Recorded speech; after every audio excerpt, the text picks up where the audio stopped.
es la imagen del Dios invisible, engendrado antes de toda creación, porque por Él fueron creadas todas las cosas en el cielo y en la tierra, las cosas que son visibles y las que son invisibles, sean tronos o señoríos o poderes o autoridades.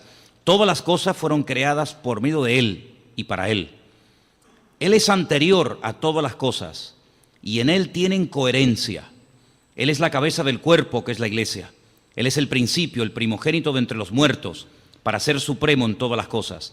Porque en Él Dios se complació de hacer su morada en toda su plenitud y reconciliar consigo mismo todas las cosas por medio de Él, habiendo hecho la paz por medio de la sangre de su cruz.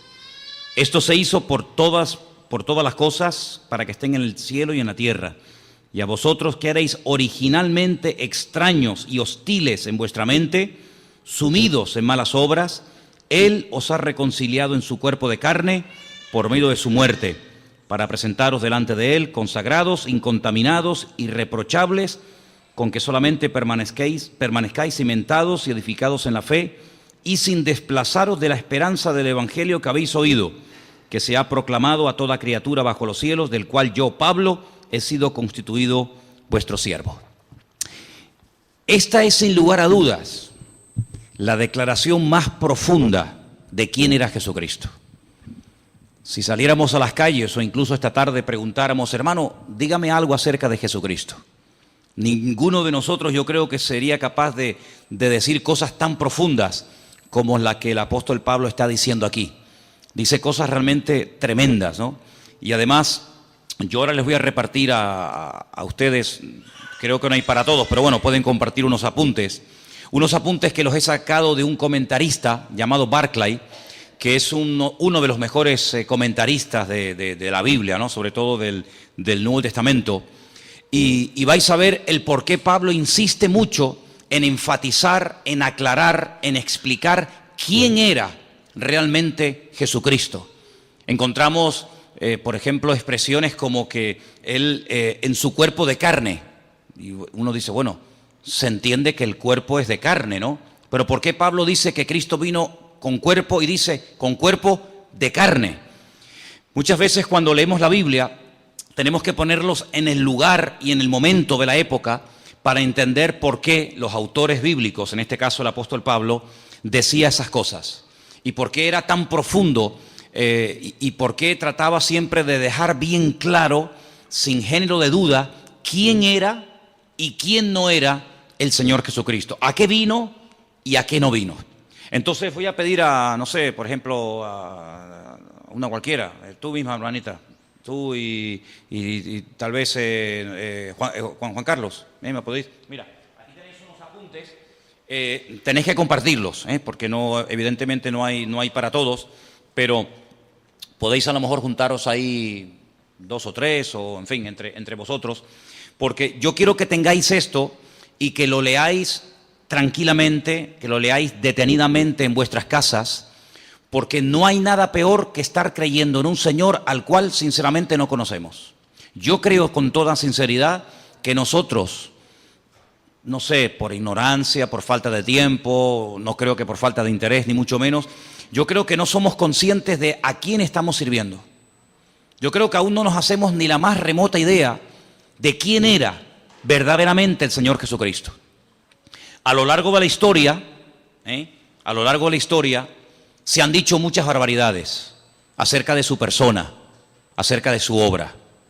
Por ejemplo, ha habido personas a lo largo de la historia que dijeron, y tenemos hoy en día una secta muy conocida que son los famosos Testigos de Jehová, que ellos proceden de una herejía del siglo I, que la comenzaron a decir los agnósticos y posteriormente Arrio, que decía que Jesucristo realmente no tenía un cuerpo exactamente igual como el nuestro.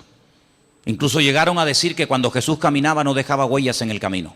Era una especie como de espíritu que se podía ver, pero no era realmente un cuerpo, hablando claramente, de carne y hueso. Eso de que comía y tal, bueno, lo hacía un poco como para no llamar la atención, pero realmente su cuerpo no era un cuerpo como el que tú y yo tenemos hoy en día. Eso no es verdad. La Biblia nos enseña que Jesucristo tenía un cuerpo exactamente igual que el nuestro. Nació exactamente igual que cualquier ser humano. Tuvo una madre, tuvo un padre, comía, dormía, se cansaba, respiraba, tenía que beber agua. Podéis ver a Jesús en el camino cuando va para el norte y para en Samaria. Le pide a una mujer un vaso de agua, lo vemos durmiendo, cansado del camino, lo vemos descansando, en fin, un cuerpo exactamente igual. Pero en la figura, en la persona del Señor, es algo único e irrepetible. No ha habido ni habrá nadie que en el mismo tiempo estén, digamos, coexistiendo dos naturalezas, la humana y la divina.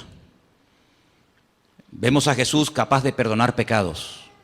Los fariseos se extrañaban y pensaban que blasfemaba porque decían, ¿quién puede perdonar pecados sino solo Dios? Yo creo que a estas alturas tenemos claro que el único que puede perdonar los pecados del ser humano, ¿quién es?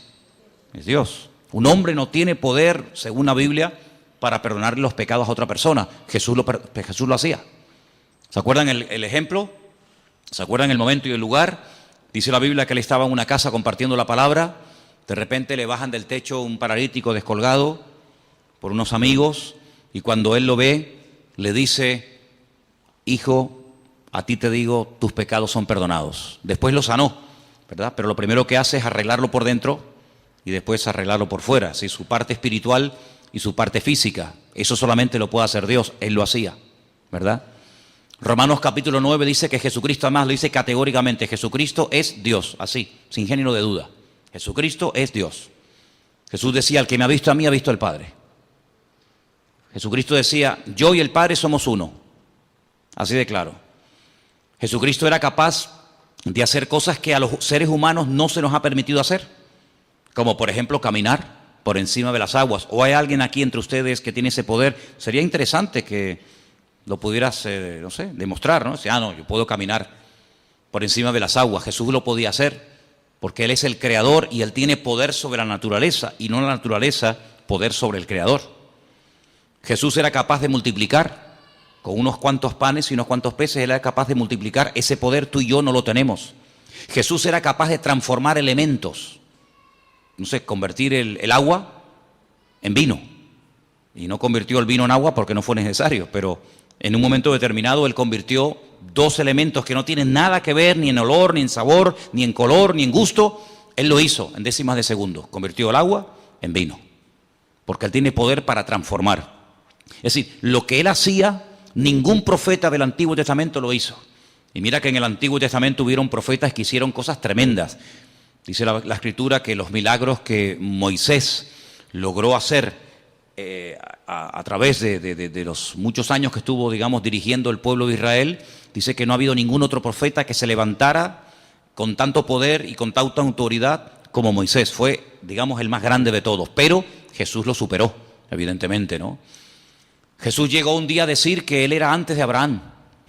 Lo leía recientemente y le dijeron, pero si tú no tienes ni 50 años, ¿cómo es posible que tú hayas conocido a Abraham y que incluso te atrevas a decir que tú eres antes de la existencia del patriarca Abraham? Y dice, pues yo soy antes que Abraham. Juan lo define como el verbo, como la palabra encarnada, como la palabra humanada, la palabra hecha carne. Dice, en el principio era el verbo era con Dios y el verbo era Dios, ¿verdad? Entonces vemos al Señor Jesucristo con atributos divinos, capaz de perdonar pecados, caminar por encima de las aguas, transformar elementos, multiplicar panes y peces, etcétera, etcétera. Capaz de leer los pensamientos de la gente. Dice, ¿por qué caviláis contra mí en vuestros corazones? Sí, lo vemos en un cuerpo que come, que respira, que incluso murió, que tuvo que resucitar, que sudaba, que sangraba, etcétera, pero nunca dejó su divinidad. Evidentemente, como ser humano estaba tremendamente limitado. Ahora, ¿qué es lo que ocurre? En aquellos tiempos, y vamos a leer ahora un poquito, en aquellos tiempos los agnósticos decían que lo que tiene que ver con la materia, lo que tiene que ver con el cuerpo es malo, es negativo. Y por eso ellos incluso se flagelaban y se torturaban porque decían que todo lo que tiene que ver con la materia, todo lo que tiene que ver con el cuerpo es malo. Los griegos llegaron a decir que la cárcel que encierra el alma es el cuerpo. Por eso muchos de ellos menospreciaban el cuerpo. Sin embargo, la Biblia dignifica el cuerpo del ser humano, tanto el del hombre como el de la mujer, evidentemente, ¿no? Llega incluso a declarar que el cuerpo físico, material del ser humano es el tabernáculo, es el templo donde Dios ha decidido vivir. Dios a lo largo de la historia decidió vivir en diferentes lugares. En un momento de la historia decidió vivir en una carpa, en un tabernáculo, en el desierto, portátil, ¿no? Que se levantaba y se volvía a montar rápidamente. Y Él decidió vivir como todo el pueblo. Ustedes viven en carpa, yo quiero otra para mí. Cuando el pueblo entra a la tierra prometida y pasan de ser peregrinos en el desierto y comienzan ya a construir sus casas, Él dice, constrúyame otra para mí, yo quiero poner mi gloria entre mi pueblo, ¿verdad? Pero ya no está ni en un tabernáculo, en una tienda de campaña portátil, ni en un templo. Pero dice, pero ahora yo estoy en cada uno de ustedes, porque ahora he decidido morar, he decidido vivir en los corazones de aquellos hombres y mujeres que han puesto su vida en mis manos. ¿Se dan cuenta?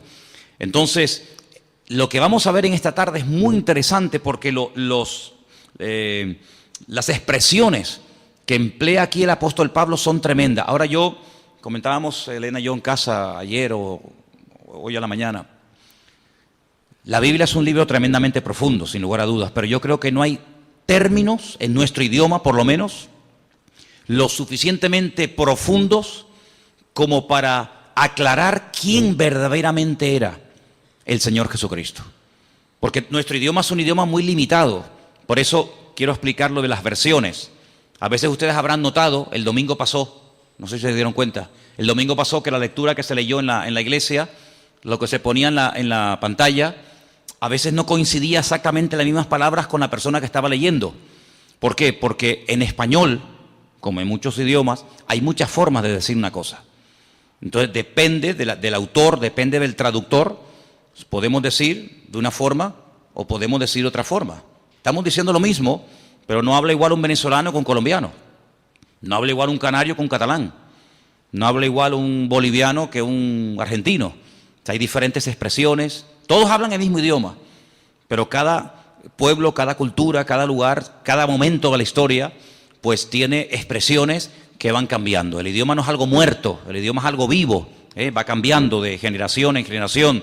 Cada cierto tiempo, pues la Real Academia Española tiene que introducir palabras y tiene que introducir términos que hoy en día son normales, pero que en la época de nuestros padres o de nuestros abuelos esas palabras ni existían.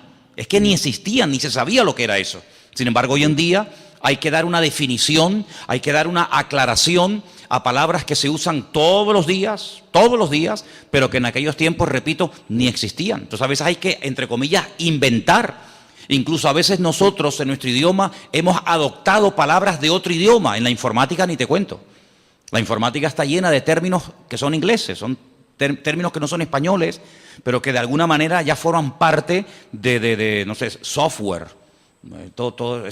Tantas palabras, no vamos a estar ahora perdiendo el tiempo en eso, pero tantas palabras que todo el mundo o mucha gente sabe lo que significan, pero que sin embargo hasta hace pocos años la gente no entendía.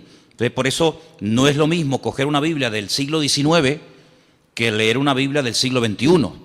El mensaje es el mismo, pero la forma de clarificar el mensaje evidentemente va cambiando y hay que adaptar el lenguaje a los tiempos, ¿no? Entonces, cuando el apóstol Pablo decide escribir una carta a nuestros hermanos, a la iglesia local de los hermanos de Colosas, pues ahí había unos problemas particulares que curiosamente a lo largo de la historia se han ido repitiendo. Entonces, en los apuntes que ustedes han recibido en esta tarde, perdonen la letra tan pequeñita, yo sé que algunos dirán, madre mía, yo esto no lo veo. Es que lo quise hacer grande y mira cómo salían los folios, salían unos folios enormes. Entonces, si quieren sigan la lectura. El resto de los comentarios de este capítulo, del versículo 15 al 23, está todo explicado aquí. No tiren estos apuntes, léanlo frecuentemente, porque hay expresiones que necesitamos saber qué es lo que realmente quiso decir el autor. Solamente me quiero parar en algo, y es que a Jesús se le llama, por ejemplo, en el versículo 15, ¿qué dice el versículo 15 en vuestra versión? ¿Lo podéis ver ahí un momentito? Colosenses 1:15, ¿qué dice? Leerlo juntos en altavoz, por favor.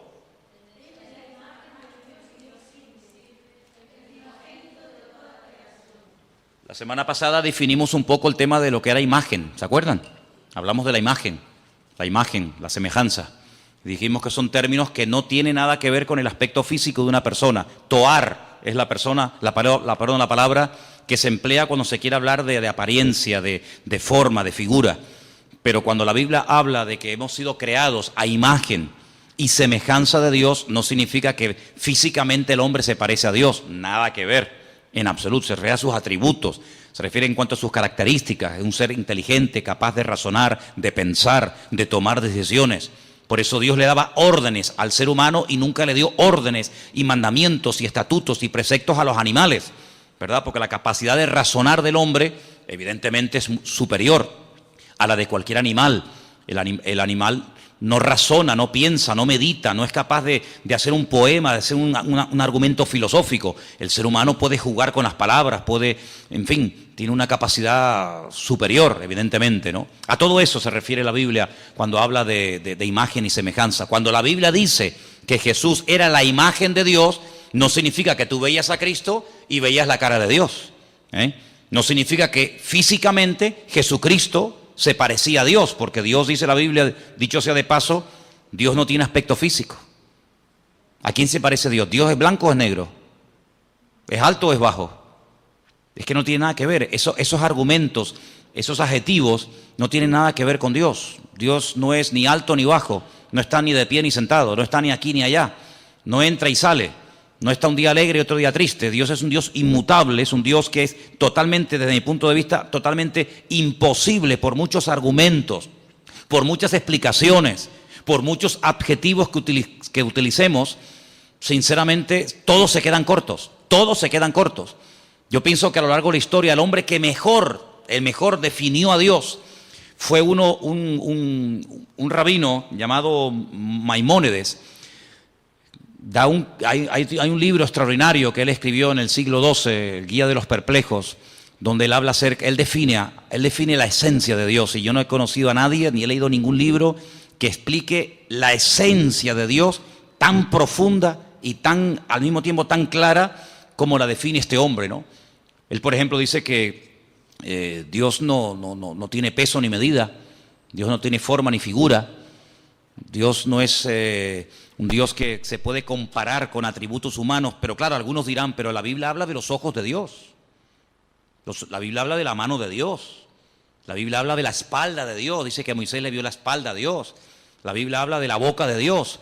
Eso es lo que se llama antropomorfismos, ¿eh? Es atribuirle a Dios o utilizar elementos humanos para hablar de lo que Él hace o hablar de lo que Él es. Dice, los ojos del Señor recorren toda la tierra. ¿Te imaginas dos ojos así? Por las calles, por las plazas, por las montañas, dos ojos.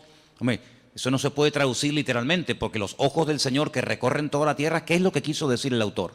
Que Él lo sabe todo, que Él lo conoce todo. No es que sus ojos literalmente van por la calle así buscando, ¿verdad? Porque si fuera así, literalmente, quiere decir que si los ojos de Dios están en aquella dirección, ya no están en esta. Si está mirando hacia la derecha, ya perdió la visión de la mano izquierda. Por lo tanto, no es algo literal, ¿verdad?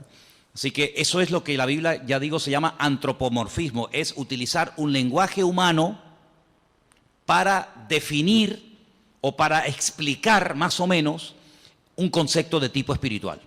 Eso es al mismo tiempo lo que es una parábola. La Biblia está llena de parábolas. Ustedes pueden leer los evangelios.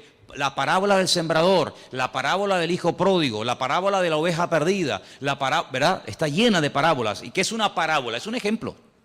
Es un ejemplo de algo conocido, ¿verdad? Una oveja, una semilla, un chico que se pierde, etcétera, para explicar un concepto espiritual que, utilizando ese ejemplo sencillo, la gente puede entender más o menos, repito, lo que es el reino de Dios, lo que es el amor de Dios, lo que es el perdón, lo que es la misericordia, lo que es la generosidad, la hospitalidad, etcétera, etcétera, etcétera, ¿verdad?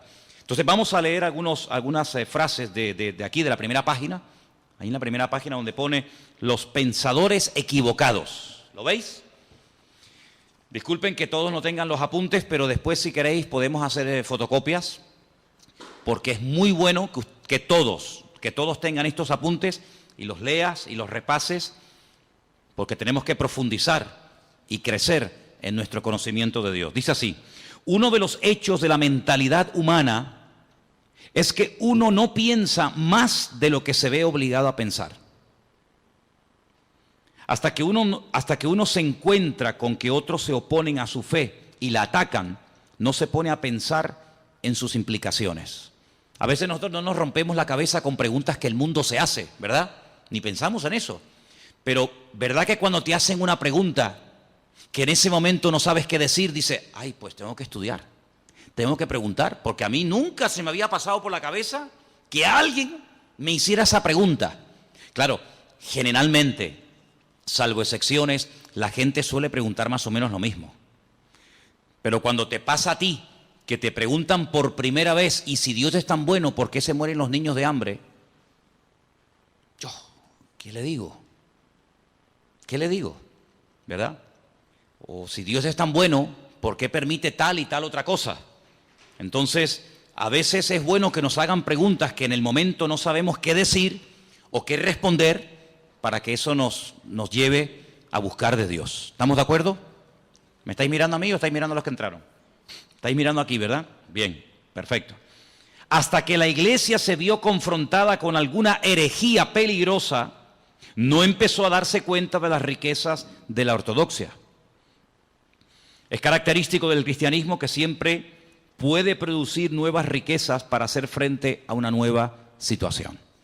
Es bueno que en algún momento de tu vida alguien, un amigo, un vecino, un familiar o quien sea, te haga una pregunta que tú digas, mira, sinceramente en este momento no tengo ni idea qué decirte. Y tienes que acostumbrarte a decir, en este momento no sé qué decir. Déjame que estudie, déjame que prepare, déjame que pregunte, etcétera. Pero no pienses que todo lo que te va a preguntar la gente vas a tener la respuesta inmediata.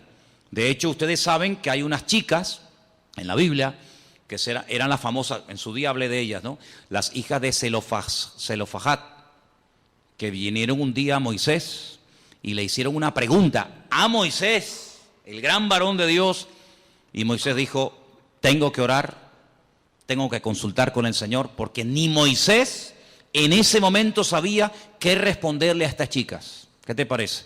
Preguntas que a ningún hombre jamás le había hecho a Moisés. Estas chicas se atrevieron a hacerla a Moisés y lo dejaron con la boca abierta, no sabía ni qué responder. Pero bueno, vamos a seguir adelante. Cuando Pablo le escribió a los colosenses, no estaba pensando en el vacío. Se puso a escribir, como ya hemos visto en la introducción, habla de los capítulos anteriores, para salir al paso de una situación bien definida. Escuchen, había una tendencia de pensamiento en la iglesia primitiva que se llamaba el gnosticismo.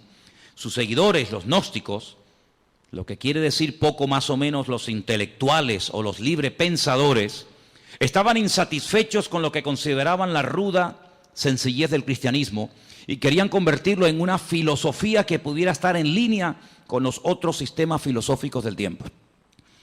Es decir, para algunas personas nuestra fe es tan sencilla que no les cabe en la cabeza. En aquella época los filósofos, y en Atenas estaba lleno de filósofos. Cuando Pablo fue allí, madre mía, se encontró con los que ustedes pueden encontrar en el libro de los Hechos, con los atenienses, los estoicos, los epicúreos, toda aquella gente que para decir que estos blancos daban 40 vueltas y preguntaban y preguntaban y preguntaban. Pues cuando empezó el cristianismo a difundirse y a extenderse el evangelio por todo el mundo conocido, pues estos gnósticos no daban crédito a que todo fuera tan fácil y todo fuera tan sencillo. Ellos querían complicar las cosas. Por eso Pablo tiene que escribir muchas cartas para responder y debatir correctamente a esta gente, ¿no? Ahora bien, Dios es espíritu y por lo tanto absolutamente bueno y la materia absolutamente mala, según decían ellos. De ahí que se deducía que el Dios verdadero no podía tocar la materia y por lo tanto no era el agente de la creación. Así es que los gnósticos creían que Dios había producido una serie de emanaciones, cada una más lejos de Dios que las anteriores, hasta que por fin hubo una lo suficientemente distante de Dios para poder tocar la materia y crear el mundo. Fíjense cómo se complicaba la vida a la gente. Ahora, hay no es una ciencia, porque realmente no es una ciencia, es muy difícil definir realmente lo que es, pero la Cábala o la Kabbalah, que es una interpretación mística de la Biblia, ellos tienen lo que se llama el árbol de la vida, que consiste en una serie digamos, como de emanaciones, una serie de puentes, una serie de estaciones entre Dios y el hombre. Ponen el ejemplo de decir, bueno, imagínense que ahí en las Caletillas hay una estación eléctrica, ¿sí o no? Todo la hemos visto. Esa estación eléctrica produce 1 millón de vatios. Y salen cables de la estación eléctrica de Caletillas, pues a todas partes, incluido llegan aquí a Santa Cruz. La luz que está entrando en este momento en este salón no es 1 millón de vatios. Si aquí entrara 1 millón de vatios, salimos todos por los aires, todos reventaríamos. Si pusiéramos ahí un micrófono, una guitarra, un teclado a la pared y le sale 1 millón de vatios, pegaría una explosión que saldría el edificio por las nubes. Entonces, ¿qué es lo que hacen? Por el camino van poniendo transformadores y van bajando de 1 millón a 100.000, de 100.000 a 50.000, de 50.000 a 20.000, de 20.000, y así van bajando, y van como bajando la potencia para que cuando llegue al hogar de cada uno de nosotros, todos nuestros aparatos funcionan a 220. Entonces, lo que sale de la estación central no es lo que nos llega a la casa, es una mínima parte de lo que sale. Siempre tiene que salir más de lo que llega. Si sale a 220, no nos va a llegar a nosotros a 1 millón, pero a la inversa sí. Entonces, algunos creen que Dios es tan poderoso, tan grande, tan sublime, tan magnífico, que es realmente imposible llegar a tener comunión y relación con ese Dios, porque como que nos mataría. ¿Qué es lo que hacen? Ellos van por el camino, para explicarnos, ¿no?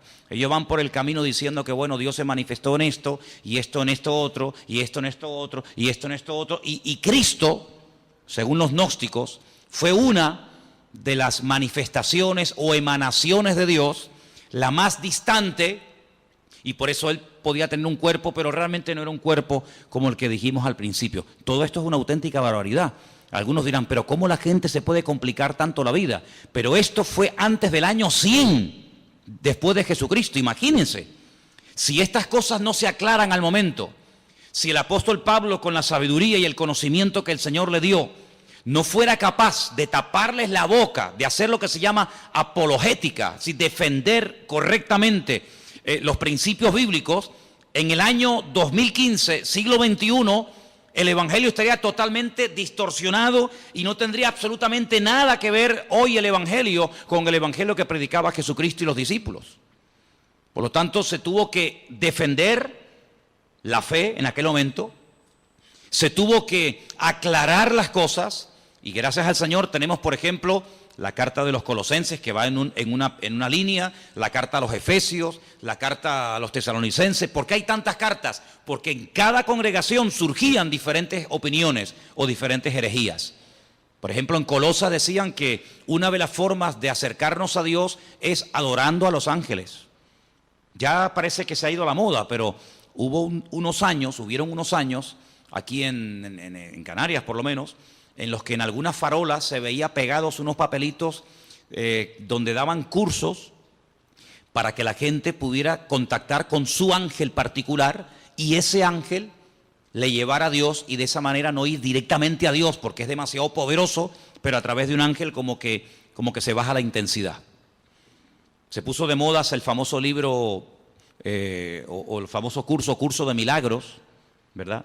Donde la gente podía, entre comillas, producir con una serie de técnicas y con una serie de historias sus propios milagros, autosanarse, autoliberarse, y ahí surgieron buenos pensamientos, la famosa nueva era, donde ellos dicen que el hombre es como un ser que tiene dormido, tiene como atrofiado una serie de valores, una serie de capacidades que el pecado ha apagado, pero que con una serie de clases y de principios y de no sé qué y no sé cuánto, ya no hace falta ni ir al médico ni que nadie ore por ti, sino que tú te puedes autosanar, porque tú eres una especie como de Dios en miniatura, una especie de ser tremendamente poderoso pero atrofiado, apagado, dormido, porque el pecado te ha, digamos, dormido esas capacidades espirituales.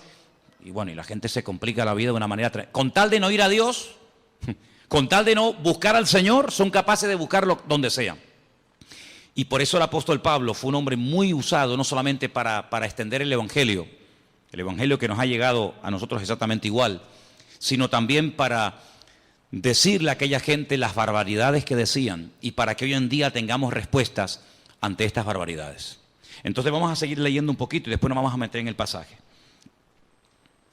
Los gnósticos llegaban todavía más lejos. Estamos en la primera página de los apuntes que les di. Conforme las emanaciones se fueron distanciando de Dios, se volvieron cada vez más ignorantes de Él. Y en las emanaciones más distantes se daba no solamente la ignorancia de Dios, sino la hostilidad hacia Él. Los gnósticos llegaban a la conclusión de que la emanación que creó el mundo desconocía y era hostil al verdadero Dios. Y algunas veces hasta identificaban esa emanación con el Dios del Antiguo Testamento. Eso tenía ciertas consecuencias. Ahora, si ustedes se dan cuenta, cuando el hombre no tiene una relación directa con Dios, cuando el hombre busca en fuentes equivocadas, es como lo que decía el profeta Jeremías: ustedes están buscando en cisternas rotas que no retienen el agua, y por eso cuando llegan a una cisterna rota la encuentran vacía. Hay una búsqueda sincera, pero el camino es un camino equivocado. No todos los caminos llevan a Dios. Eso tienes que tenerlo clarísimo en tu vida. No es que, bueno, da igual, iglesia evangélica, católica, musulmana, budista, nueva era, da igual, total, todos los caminos llevan a Dios. Es que eso no es lo que dice la Biblia. Mira, a lo largo de la historia, siempre el deseo del Creador, el deseo de nuestro Dios fue tener comunión con el hombre. Dios hizo todo lo habido y por haber, todo lo impensable, para que el hombre se acercara a Dios. El hombre como que hacía todo lo contrario para alejarse del Señor. Te voy a poner un ejemplo. Mira, en el Antiguo Testamento hay un varón de Dios, un hombre que se llamó Jacob. Conocemos también su nombre como Israel. La Biblia dice que él una noche se echó a dormir. Estaba durmiendo al aire libre. De repente él tiene un sueño donde ve una escalera. Una escalera que tiene la parte de abajo en la tierra y la otra punta, al otro extremo de la escalera está en el cielo. Él dice que ve ángeles que suben y que bajan. No dice que bajan y suben, sino ángeles que suben y bajan. Él entiende en ese sueño, que es muy profundo para decirlo así en breves palabras, él entiende que el cielo se quiere acercar al hombre. Él entiende que el Creador quiere volver a tener comunión con el hombre la cortó, el hombre se desconectó de Dios, el hombre se independizó de Dios, para que me entiendan. Porque cuando Dios creó al hombre, lo creó con la capacidad de rebelarse, de separarse de su Creador. ¿Por qué Dios lo hizo así? Solo Dios lo sabe. Pero una de las razones elementales y básicas de por qué Dios le permitió al hombre rebelarse contra su Creador es por una sencilla razón. Porque Dios no quiere amor a la fuerza. Si tú no me amas, yo no te voy a obligar a que lo hagas. Si tú no me quieres servir, yo no te voy a obligar a que me sirvas. Si tú no quieres estar conmigo, yo no te voy a obligar a que estés. Yo te voy a crear con la capacidad de rebelarte, con la capacidad de distanciarte de mí. Y el hombre utilizó esa capacidad como ser perfecto que era, porque si no tenía esa capacidad, luego no es perfecto. El hombre utilizó ese libre albedrío, esa capacidad y se desconectó de Dios. Claro, las consecuencias fueron terribles. Dios le dijo, bueno, pues si en este lugar que yo lo he creado para ti y no tienes que hacer absolutamente nada para subsistir, sino que yo te lo he dado prácticamente todo hecho. Fijaros que el hombre ni tenía, hermanos, que matar animales para poder comer. El hombre no fue creado para matar, por eso el hombre tiene que utilizar armas. Los animales, cada uno tiene sus armas de defensas, ¿verdad? Unos tienen cuernos, otros tienen garras, otros tienen veneno. El ser humano no tiene nada, porque el ser humano no fue diseñado para matar. Por eso el hombre tiene que usar una pistola, un palo, una piedra, una escopeta, un rifle, porque el hombre no tiene la capacidad por sí misma de matar a otro ser humano, porque no tiene ningún arma poderosa. Ahora, fijaros qué interesante, cuando el hombre se desconecta de Dios, Dios lo tiene que echar de aquel lugar perfecto y de armonía que todos conocemos como el Gan Edén, el jardín del Edén. Y cuando sale de ese lugar, él se percata, él se da cuenta de todo lo que ha perdido. Ahora el hombre tiene frío, ahora el hombre tiene calor, ahora el hombre suda. Sudar significa perder humedad, con la capacidad de poder deshidratarte. La mujer comienza a sentir dolores. La mujer no fue creada para tener la menstruación todos los meses. En el momento en el que peca, comienza a experimentar el hombre pérdida de humedad y la mujer pérdida de sangre todos los meses. La tierra se le vuelve en su contra. Los animales que antes dominaba, ahora en cierto sentido tiene que cuidarse de ellos porque le pueden quitar la vida. Y así una serie de consecuencias terribles. Pero a pesar de eso, Dios no se desentendió de la raza humana. Dios no dijo, bueno, ustedes no quieren estar conmigo, ahí se quedan. Sino que el hombre sigue, permítame la expresión, detrás del hombre, buscando al hombre. Les habla a través de Noé, pasan de Noé. Les habla a través de Abraham, pasan de Abraham. Les habla a través de José, pasan de José. Les habla a través de la ley de Moisés, pasan de la ley de Moisés. Y así a lo largo de la historia, hasta que personalmente Él se humana, Él se encarna y viene, dice, y habitó entre nosotros y vimos su gloria.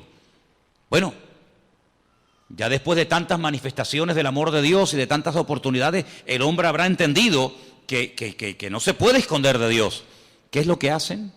Matan a su hijo, creyendo que de esa manera ya Dios va a cesar en esa ansia, en ese anhelo de buscar constante y permanentemente el hombre. Nada más lejos de la realidad. Lo matan y el Padre dice en Romanos capítulo 8 que a través del poder de su Espíritu Santo resucita a su Hijo al tercer día. Luego la muerte no acabó con Cristo, la muerte fue el inicio de una etapa nueva, donde ahora ya no va a estar bajo la ley de un antiguo pacto, sino la ley de un nuevo pacto. Vienen los apóstoles, vienen los discípulos, vienen los padres de la iglesia, a lo largo de la historia, siglos y siglos y siglos y siglos, Dios continuamente buscando al hombre. El hombre inventando todo tipo de excusas, todo tipo de herejías, todo tipo de barbaridades, que si él no murió, que si él se desmayó, que si María Magdalena se equivocó de tumba, que si los discípulos robaron el cuerpo, que si se equivocó de no sé qué, que si no tenía cuerpo, que si no tenía espíritu, una detrás de otra.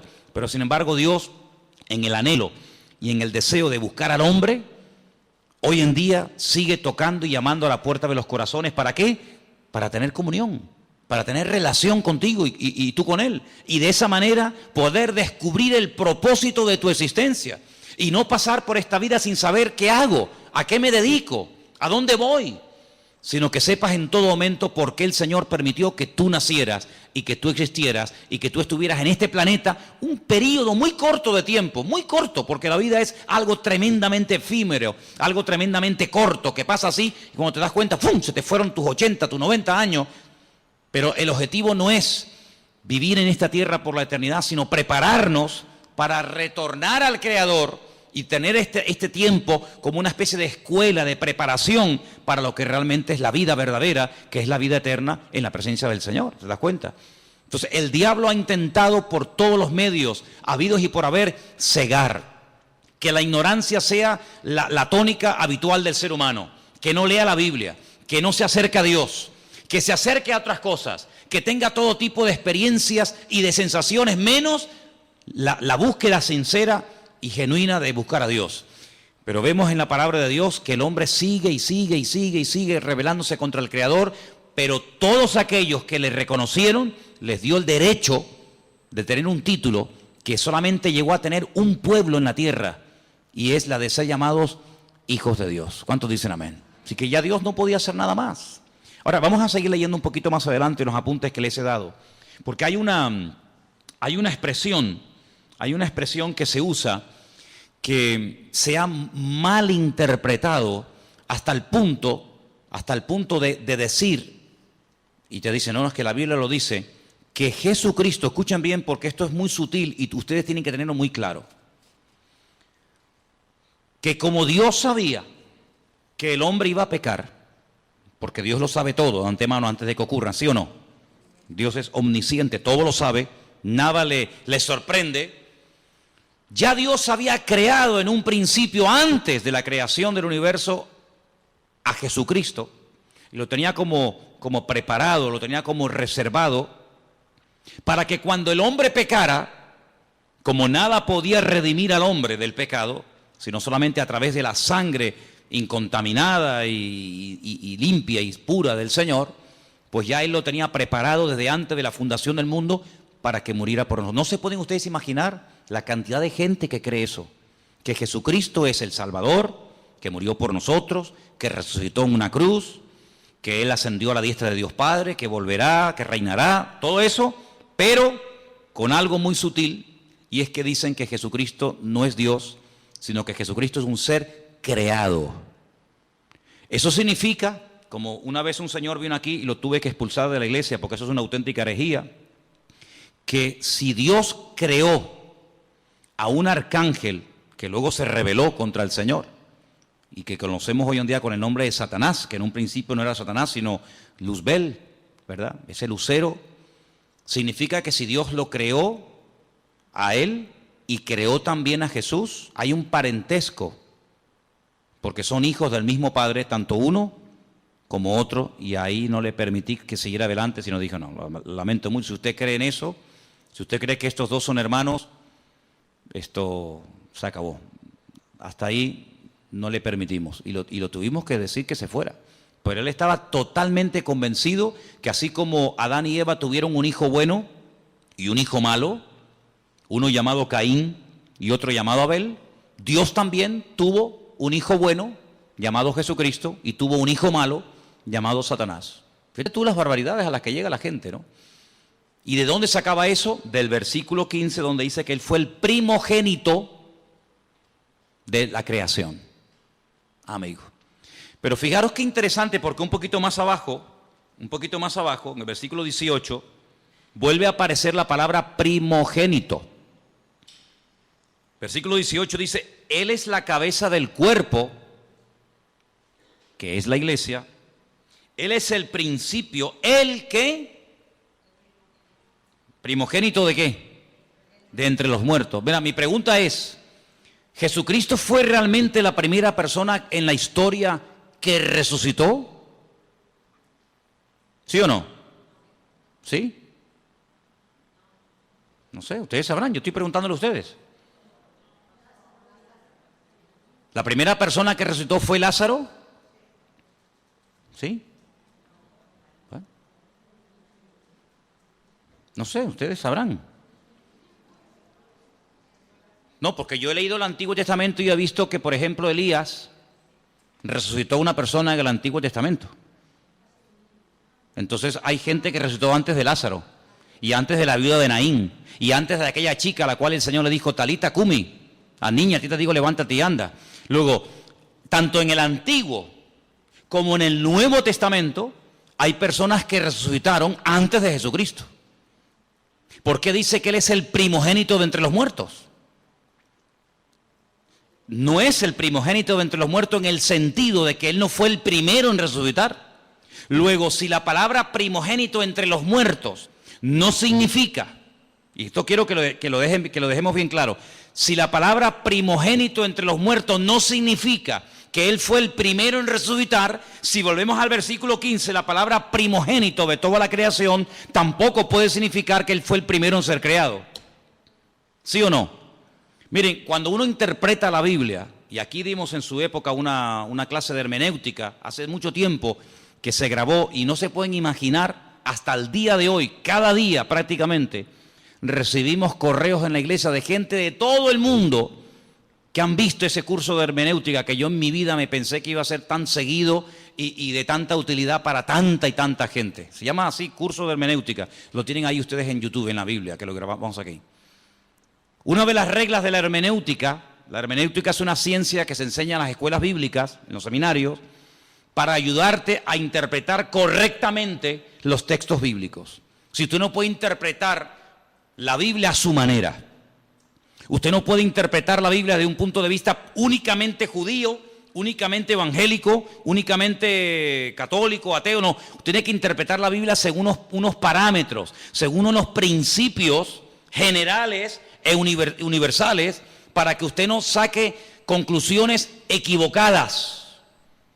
Por ejemplo, cuando estudiamos, no me voy del tema, pero quiero dejar bien claro esto, porque hay gente aquí que está empezando a venir a la iglesia, y hay gente aquí que lleva años en la iglesia, y a todos ustedes tienen que tener bien claro que todos leemos la misma Biblia, pero lógicamente una persona que está empezando a leer la Biblia por primera vez en su vida, No tiene a lo mejor el conocimiento a la base que tiene una persona que lleva toda la vida leyendo la palabra de Dios, que ha oído un montón de estudios, que ha hecho cursos, etcétera, etcétera. Tiene unas bases, ¿verdad?, para interpretar la Biblia completamente diferente. ¿Sí o no? Cuando usted empieza a leer la Biblia, pues si la empieza a leer por el Apocalipsis, usted no se va a enterar de nada. Pero si usted ha hecho cursos, usted ha escuchado lo que es el Apocalipsis, lo que significan los caballos, los colores, los números, cuando usted lo lea, usted va a disfrutar de la lectura de ese bendito libro. Pero si usted no sabe, usted no se va a enterar de nada. Es decir, pero es que yo no entiendo la Biblia. Por eso hay gente que a veces dice, mira, yo he leído la Biblia y yo no la entiendo. Hombre, claro, si llevamos a un niño el primer día a la escuela y le van a enseñar a multiplicar y a dividir, el niño probablemente no va a querer ir más, porque se va a aburrir. Pero el niño aprende jugando. El niño aprende disfrutando con los colores, con el trencito, con las canciones, y así va aprendiendo, ¿verdad?, de una forma sencilla y progresiva y gradual. Cuando vamos a la palabra de Dios, nos encontramos que hay expresiones que no se pueden interpretar literalmente. Una de ellas es la que estamos viendo. Jesucristo es, porque Él está diciendo, Jesucristo es esto, Jesucristo es esto, Jesucristo es esto y esto. Y una de las cosas que Pablo dice que es Jesucristo es el primogénito de entre los muertos. Pero ya les acabo de mostrar que Él no fue la primera persona en la vida, en la historia, que resucitó. Por lo tanto, no puede significar el primogénito de entre los muertos, no puede traducirse como, Él fue el primero que resucitó. No, Jesucristo no fue el primero en resucitar. Mira, Lázaro, no resucitó Jesucristo a Lázaro. Si Cristo resucitó a Lázaro, ya Cristo no fue el primero en resucitar, sería en todo caso Lázaro.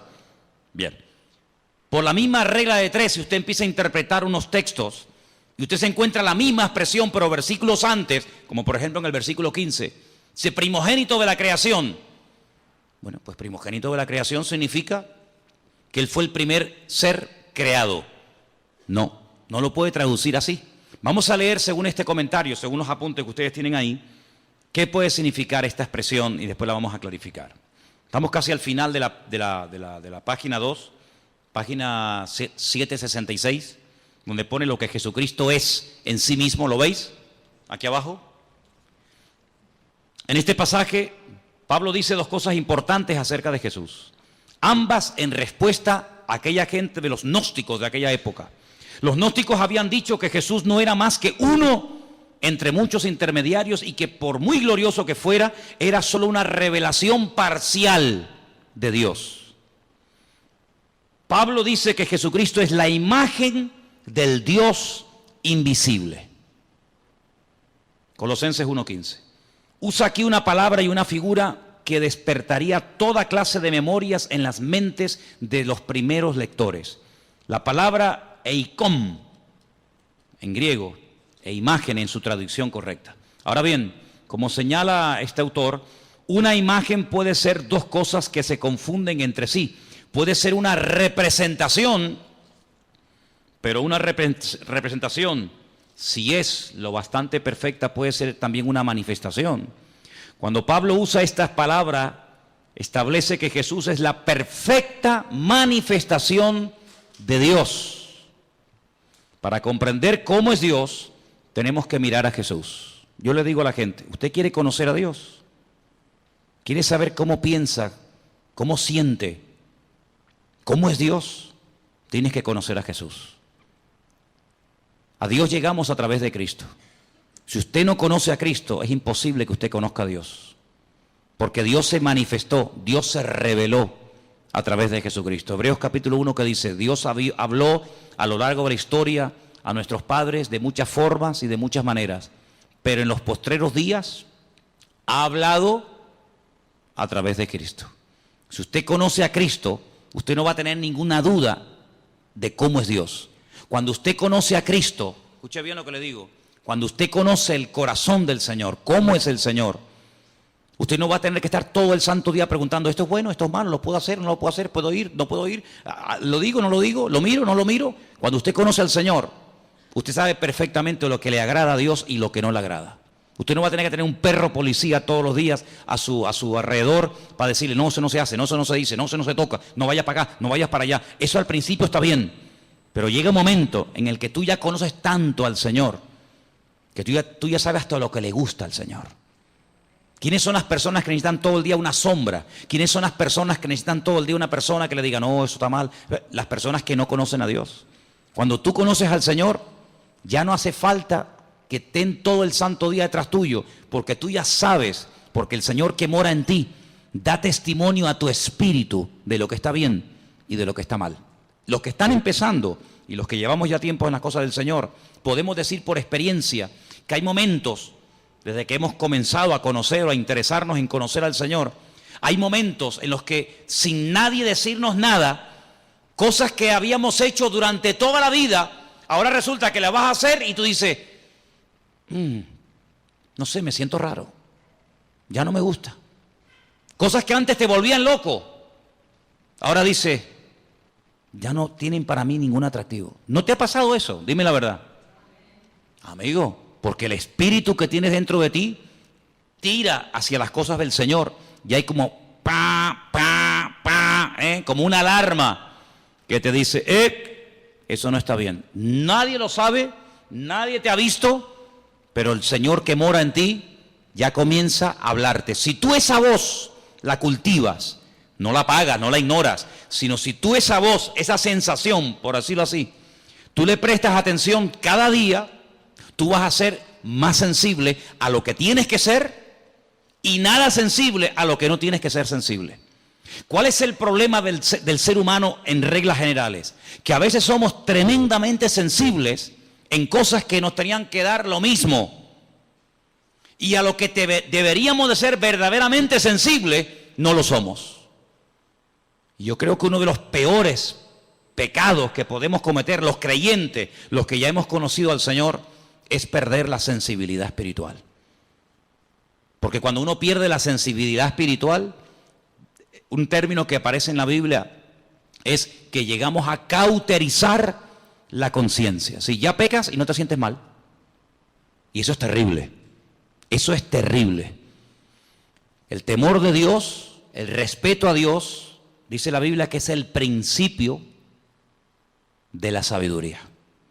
Cuando tú comienzas a darte cuenta de que ese pecado, que para ti no era pecado, para ti era normal, porque lo has hecho toda la vida, pero ahora dice, oye, ¿y yo por qué ahora, cuando voy a fumarme un porro, o cuando voy a ver una película pornográfica, o cuando voy a mentir, o cuando voy a robar, o cuando voy a no sé qué, o no sé cuánto, ¿por qué yo ahora me siento mal y antes no me sentía mal?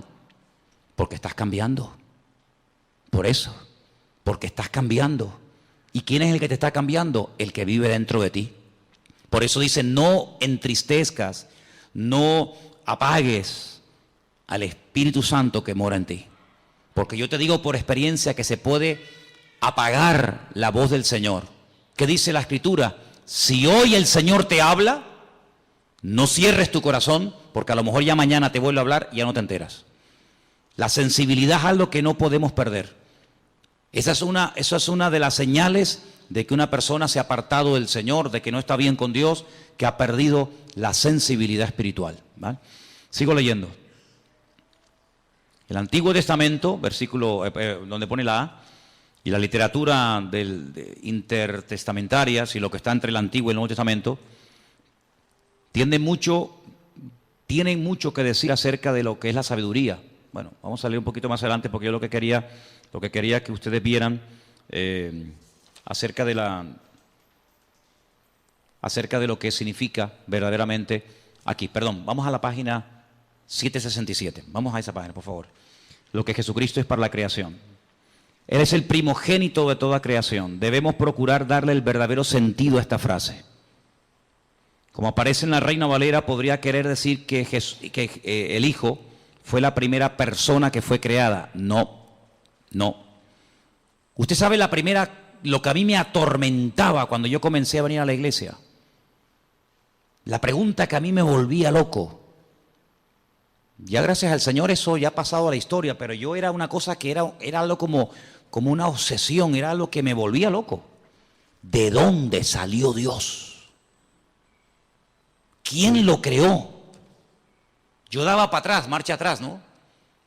Iba para atrás, iba Jacob, Abraham, Noé, Adán, Iba para atrás.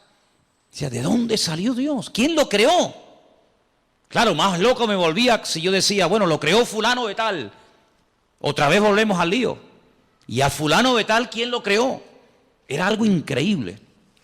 ¿Quién te puede explicar? Yo no soy capaz de hacerlo. ¿Quién te puede explicar que a Dios no lo ha creado nadie? Que Dios siempre ha existido y siempre existirá. ¿Quién te puede explicar eso? Yo no. ¿Sabes cómo se acepta eso?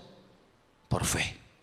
Señor, yo no sé todas las respuestas, pero yo solamente sé una cosa, que tú existes y tú eres mi Dios.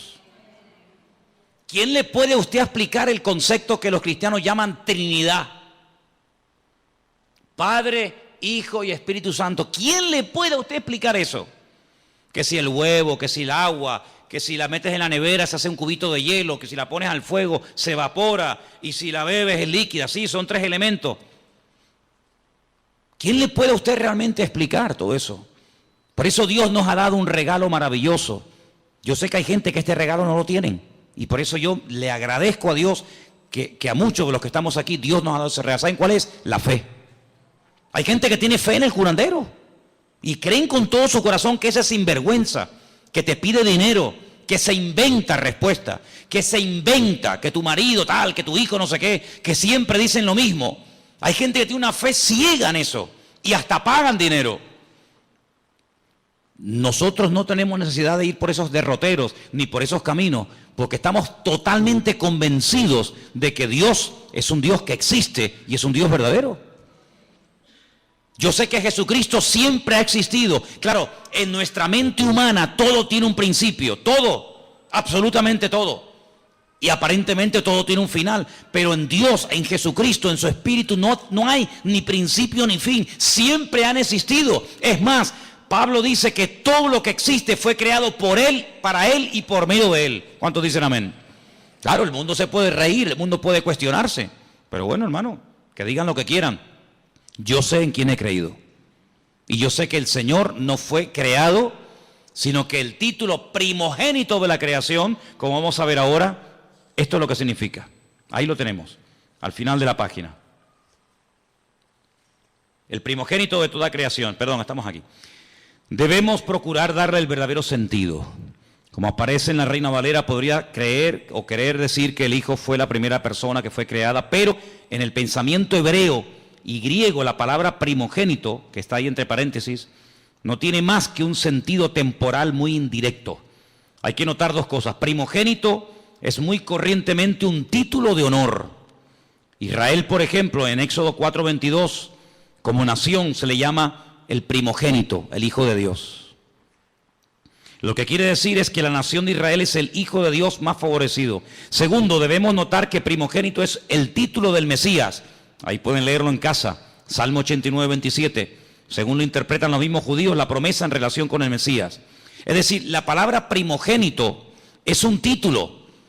La palabra primogénito en la figura de Cristo no significa que Él fue lo primero que Dios el Padre creó, lo primero que Dios el Padre hizo, sino es un título de honor, de reconocimiento, como diciendo que antes de Él no ha habido nada y después de Él no habrá absolutamente nada.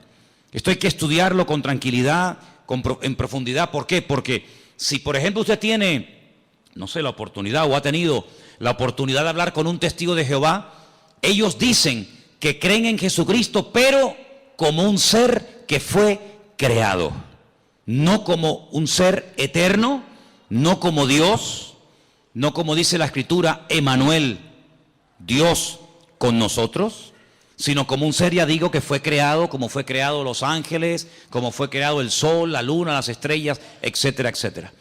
Si saliéramos a la calle y le preguntáramos a la gente, dígame algo acerca de Jesucristo, muy poca gente tiene claro que Jesucristo, como ser humano, tuvo un principio, ¿sí o no? Él nació, Él estuvo 9 meses en el vientre de su madre, María, claro, porque Él decidió nacer, Él decidió venir a este mundo. ¿Y cómo nace un ser humano? Pues a través de una mujer, no hay otra forma, no hay otra manera. Y Él decidió venir a este mundo como ser humano.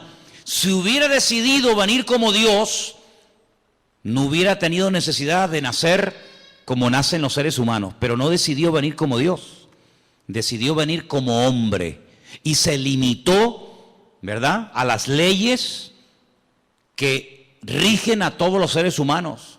Jesucristo tuvo que aprender a caminar como niño, tuvo que aprender a leer y a escribir, ¿sí? Tuvo que someterse a sus padres, dice la Biblia que Él se sometió a sus padres y les obedecía. Y como ser humano vivió una vida totalmente normal. Fíjense qué normal era el Señor, que en el jardín de Getsemaní, cuando uno de sus discípulos decide traicionarlo, decide venderlo, si hubiera sido un ser tremendamente llamativo, con una aureola, con una luz especial, no hubiera sido necesario que Judas, a los que venían a prenderle, les dio una señal. ¿Cuál fue la señal? ¿Cuál fue la clave que indicó a los que venían a prender al Señor que ese era el Señor? ¿Cuál fue? El beso, el famoso beso de Judas, ¿no? Podía haber dicho, mira, el más alto, el más guapetón, aquel que tiene una luz blanca que le sigue a todas partes, aquel que está siempre rodeado de ángeles, aquel que levita y no toca con los pies el suelo, sino que va así, como volando, ¿no? No, era tan normal, que hasta Judas tuvo que decir, tengo que darle un beso, porque pasa desapercibido delante de todas las personas. Porque el atractivo realmente del Señor no era el aspecto físico, sino era la esencia de lo que Él era y de lo que Él verdaderamente había venido a hacer a este mundo. Y nosotros tenemos que profundizar en nuestro conocimiento del Señor. Por eso animo a los que están empezando que lean los evangelios. Tenemos 4. ¿Cómo se llaman? Mateo, Marcos, Lucas y Juan. Ahí ustedes van a encontrar cómo hablaba, cómo reaccionaba cuando lo criticaban, cómo pensaba, cómo se movía en medio de sus enemigos, cómo trataba a los niños, a las mujeres, cómo trataba a sus discípulos, cómo era intolerante frente al pecado, pero tremendamente misericordioso y compasivo ante gente que había caído, pero que les daba la oportunidad de rehacer su vida. Y ahí en los evangelios encuentras a Cristo como ser humano, pero también como un Dios perfecto, humanado, limitado entre nosotros, pero que nos amó tanto que se dejó matar. Ahora, el concepto tal vez más profundo de lo que Él es, el concepto más maravilloso de todos los que rodean a Dios, podemos decir que Dios es santo, ¿sí? Podemos decir que Dios es justo, podemos decir que Dios es bueno, en fin, podemos decir un montón de cosas, ¿sí o no? Pero el concepto del amor de Dios, ¿tú lo entiendes? Es impresionante, ¿no? Porque generalmente los seres humanos tenemos la tendencia, me imagino que ustedes también, de seleccionar, ¿no? Cuando dice, bueno, hay ¿cuántos? 100. Como que dentro de esos 100 hay un pequeño grupo más cercano a ti y los otros sí están ahí, pero ¿qué te parece?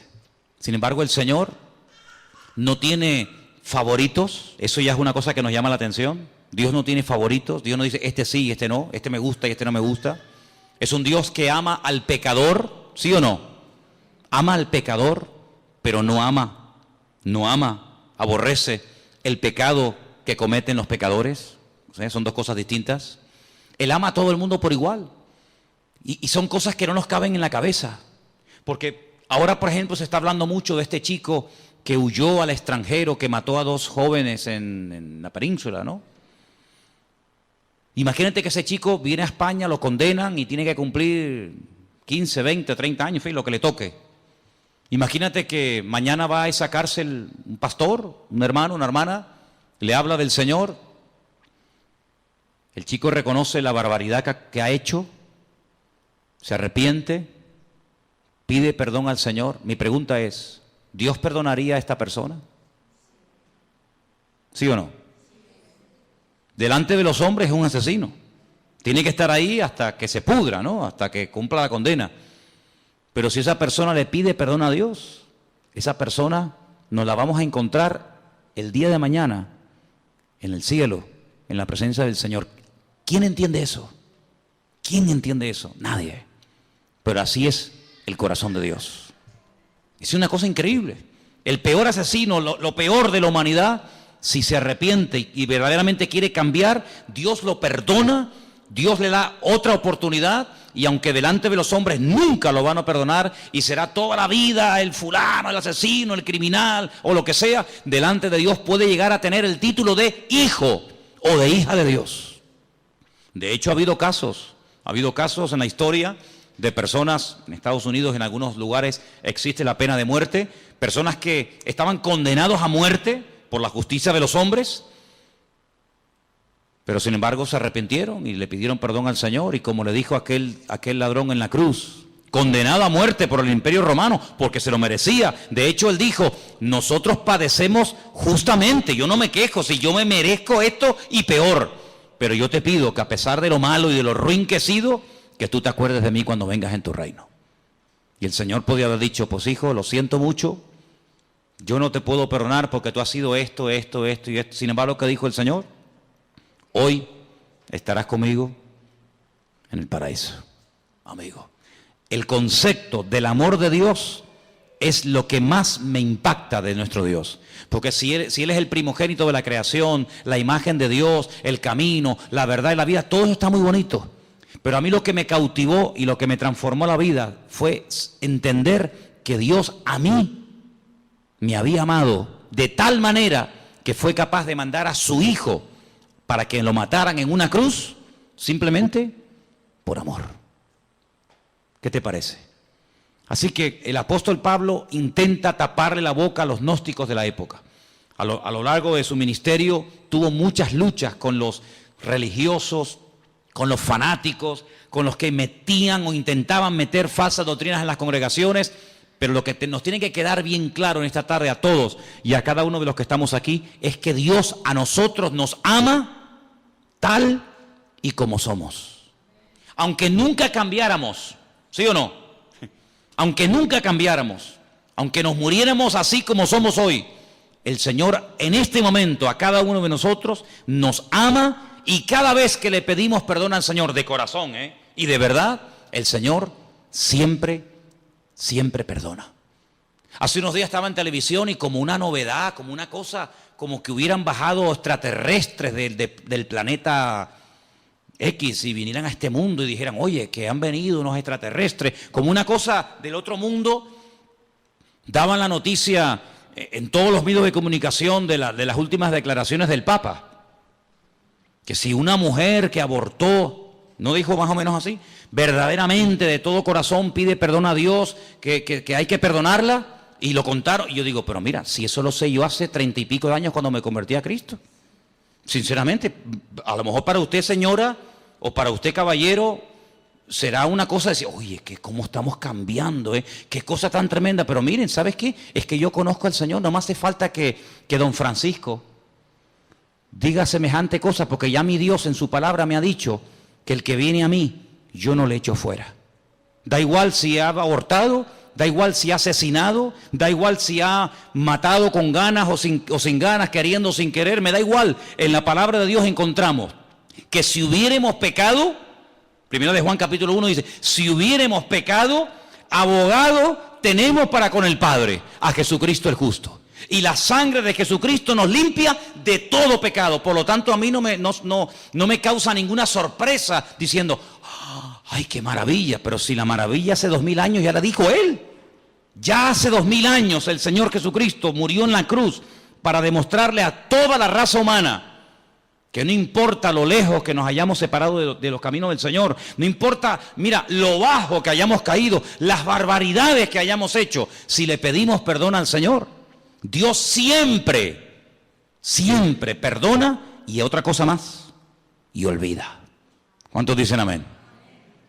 El Señor a nosotros no nos dio la capacidad de olvidar las cosas malas que nos hacen. Una cosa es que no nos domine, una cosa es que no me quite el sueño, una cosa es que no esté ahí continuamente amargándome la existencia, y otra cosa es que yo olvide. Si usted me pega ahora a mí una patada y usted me pide perdón y yo te perdono, oye, yo te perdono, pero yo no puedo olvidar que tú me pegaste una patada, y además si se me quedó un moretón y si me tuvieron que escayolar, pues menos todavía. Pero hay una característica tremenda, que un Dios todopoderoso diga y declare categóricamente, y Él no miente, que cuando Él perdona, Él olvida al mismo tiempo. Como diciendo, yo nunca te voy a echar en cara, nunca te voy a reprochar lo que me hiciste o me dejaste de hacer, lo que dijiste o dejaste de decir. Solamente hay un ser en todo el universo que es capaz de amarnos y de soportarnos como Él. Y Él se llama Jesucristo, Rey de Reyes y Señor de los Señores. Así que conociendo al Señor, te vas a terminar enamorando de Dios. Y quiero terminar diciendo algo. Léanse todos estos apuntes porque son muchos y hay que leerlos con detenimiento y estudiarlos. Pero déjeme que le diga solamente una cosa, y lo he dicho en varias ocasiones. Que el Señor, que nosotros nos hayamos enamorado del Señor, ¿no es lógico? ¿Sí o no? Imagínate que llega una persona esta noche a tu casa. Tú no lo conoces de nada. Y te dice, ¿me podrías poner en un papel todo lo que tú debes? Sí, póngame todo lo que usted debe. Pues mira, debo el coche, debo 5 letras del coche, ¿no? Alguno, ¿no? Debo la hipoteca de la casa, me quedan no sé cuántos años por pagar la hipoteca. ¿Qué más? Pues hombre, no sé, debo... Muy bien, pónmelo todo en una lista. ¿Cuánto suma esto? Lo que sea, toma, ahí tiene usted el dinero. Y así, en cuestión de segundos, ya no debes nada al banco ni a nadie.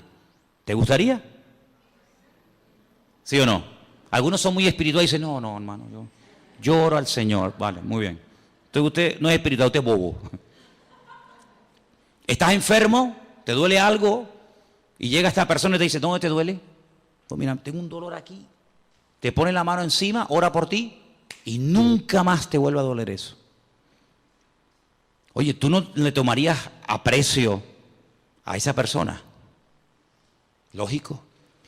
Cuando tienes un problema no lo buscarías a él o a ella porque te ha ayudado tanto que, oye, mira, ¿me podrías venir un momentito que te quiero hablar contigo? Me pasa esto, me pasa lo otro.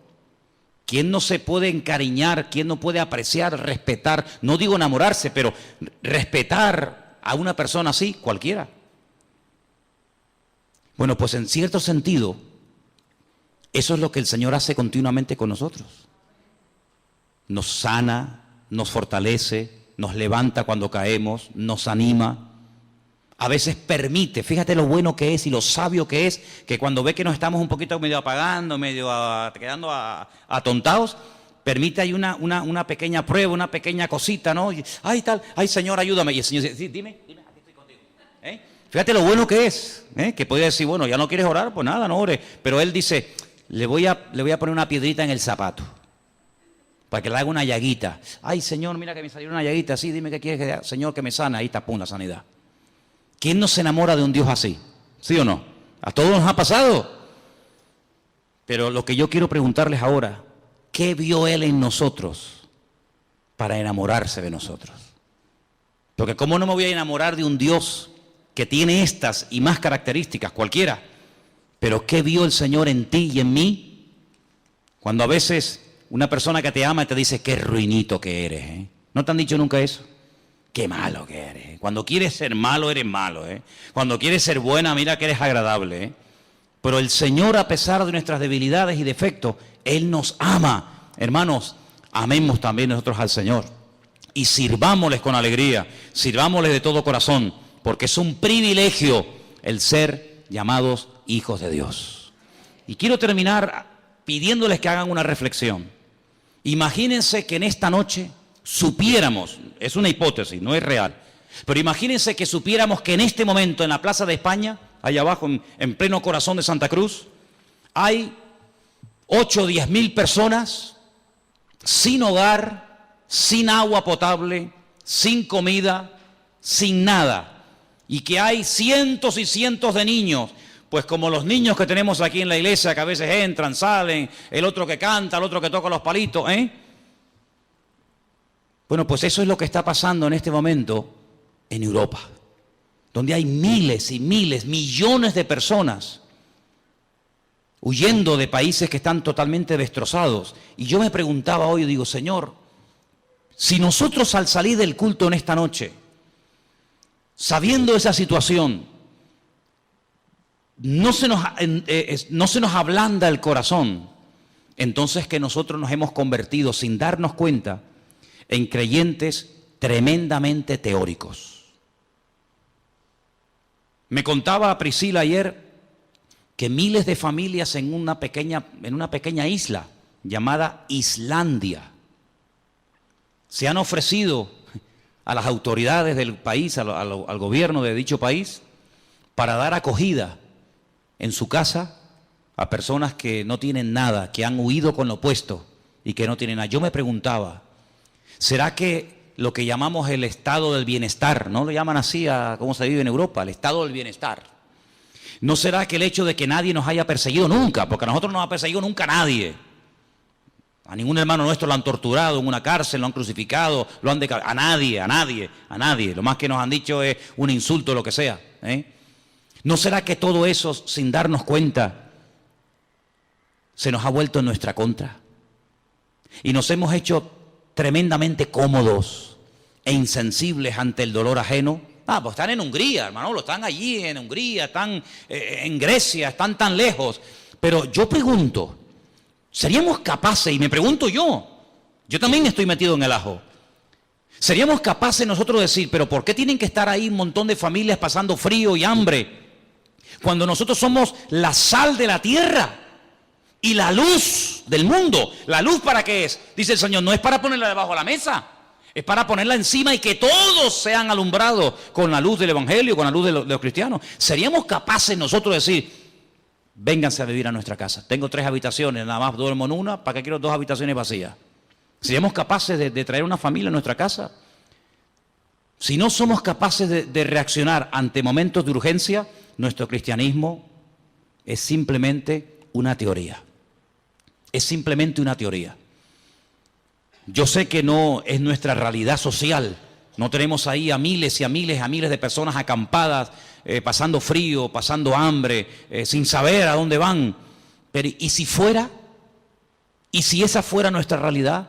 ¿Seríamos capaces de dar la bienvenida, la acogida, para que se quedaran un montón de gente durmiendo aquí en la iglesia o en nuestra iglesia del Puerto de la Cruz? ¿Seríamos capaces? ¿Seríamos capaces de llevarnos a un matrimonio, con hijos o sin hijos, a vivir a nuestra casa y demostrarles el amor cristiano, pero no con palabras y con canciones, sino con hechos?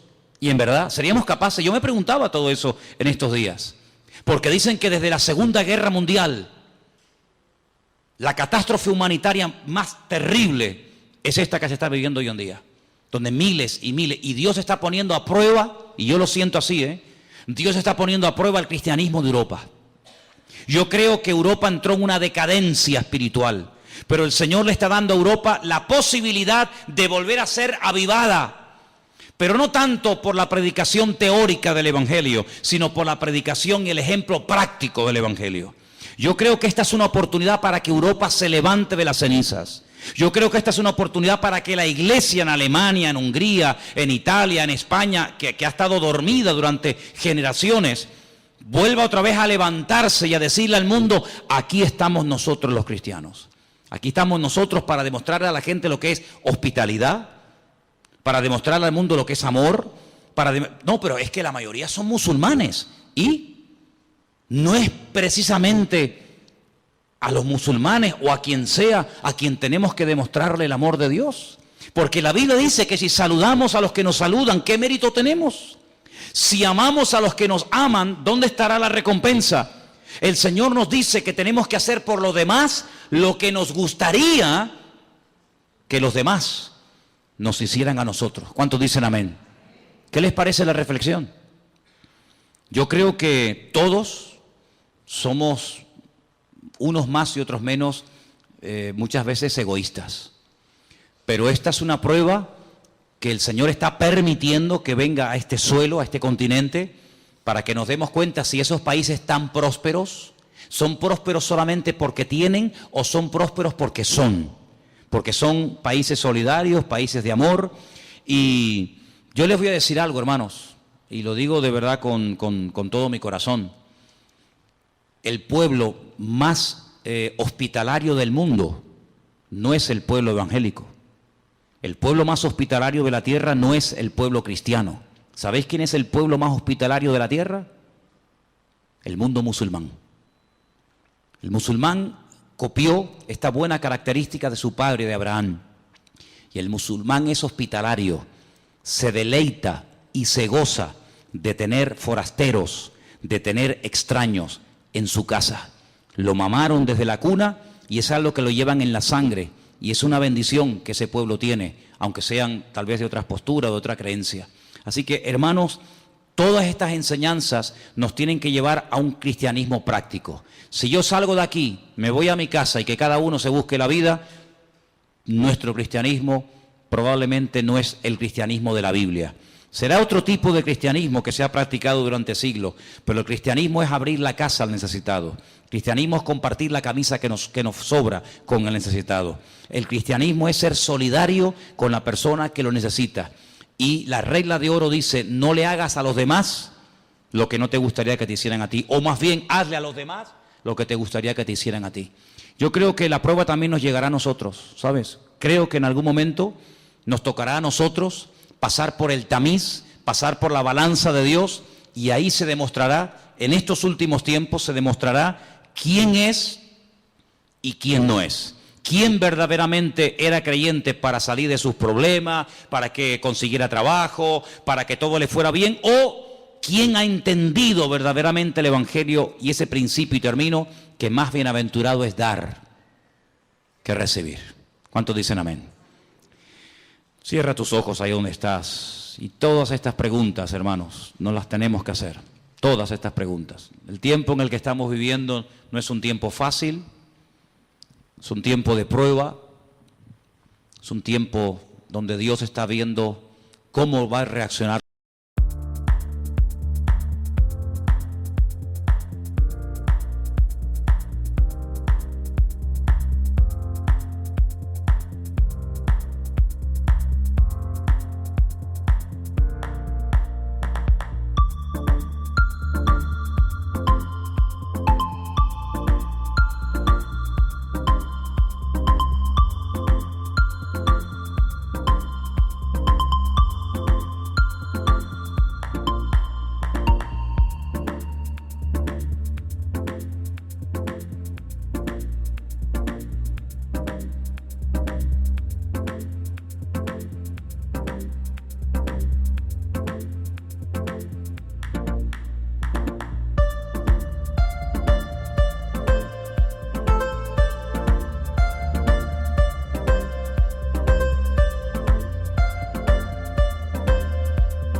We could have had it all, rolling it in the deep.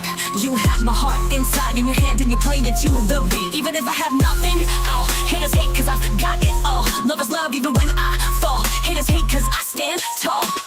Love me, hate me, support or berate me, I don't care, it's all the same. Cause I've climbed so many peaks, it's all become a game.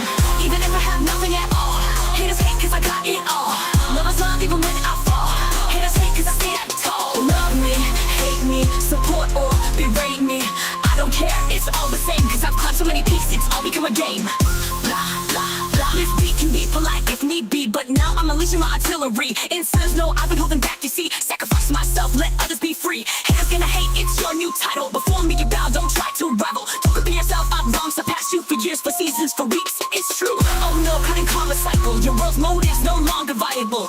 Two-faced, you act nice to my face. Behind my back, you're a disgrace. Your thoughts pitiful and frightening. Tasted success, now you're enlightening. Think you're a god after dessert. Sorry, I'm not that naive or hurt. I know what's faking, what's real. Could have had it all, rolling in the deep. You have my heart inside in your hand and you played it to the beat. We could have had it all, rolling in the deep. You have my heart inside in your hand and you played it to the beat. My name is not she, action show my drive. But for no problem can't survive. On the first place trophy I left my mark. I got the work, I got the money, I got the respect, I got reborn. Breathing air, feeling gravity's pull. Nothing matters but moving forward, that's my rule. Proving myself again and again. This victory is truly mine to attain. Where will I live? In your eyes. Watch closely as another storm will rise. I won't accept anyone's disdain. No way, okay, nothing can explain how hard I've worked for this success. No way, okay, every drop of sweat is for progress. Persistent, you get a mix of struggle and regret. Shining like with me, another night on big success leads the way.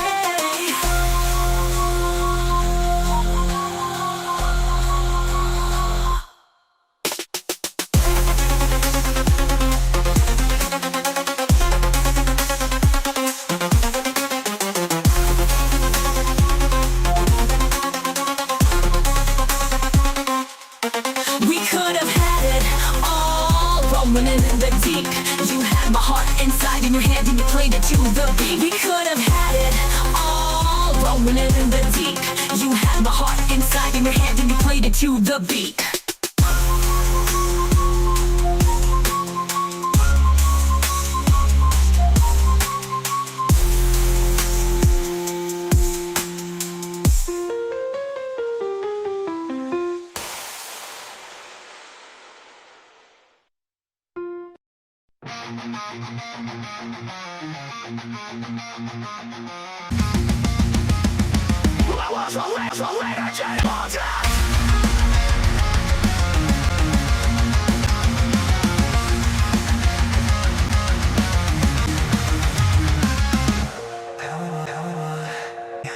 Get lost in my mistakes, can't think of anything better.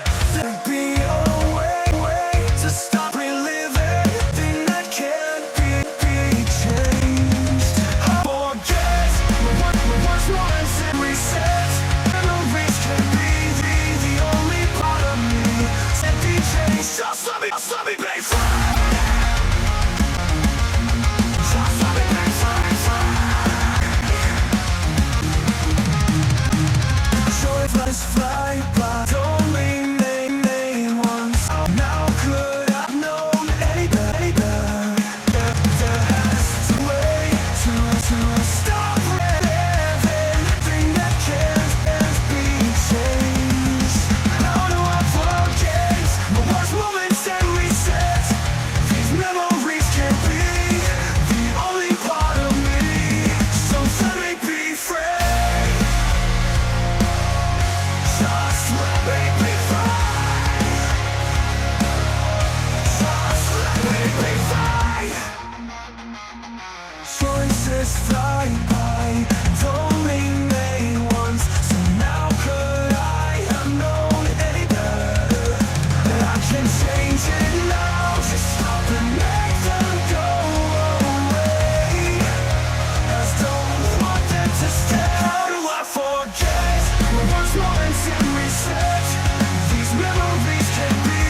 Times when I should have talked, moments when I should have walked, fights where I could have been braver, times when I could have been a savior.